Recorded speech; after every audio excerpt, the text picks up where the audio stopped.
Guys আমরা ভেবেছিলাম পিসির বাড়ি থেকে হয়তো সোজা বাড়ি চলে আসবো, কিন্তু পাশাপাশি একটি মেলা হওয়ার জন্য আমরা ঠিক করি যে একটু মেলায় ঘুরে করে তারপরে যাব।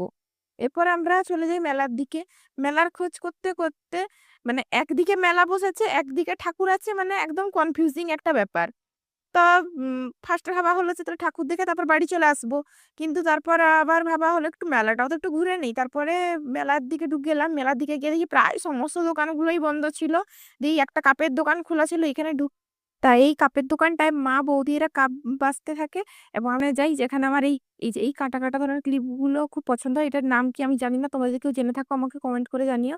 এগুলো আমি নিজের জন্য বাছলাম, বৌদিদের জন্য বেঁচেছিলাম, এবং ওরা এমন, ওরা আমাকে বলছে, ওদেরটা আগে বেছে দিয়েছি, ওরা এখন বলছে যে চলো চলো তাড়াতাড়ি চলো, নাহলে ছেড়ে দি, তোমাকে এখানে ছেড়ে দিয়ে চলে যাবো। এরকম করলে হয় বলো তো?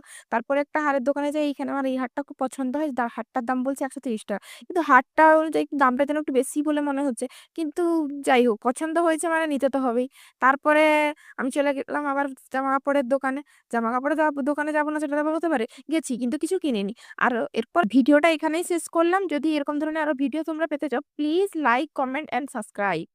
বাই।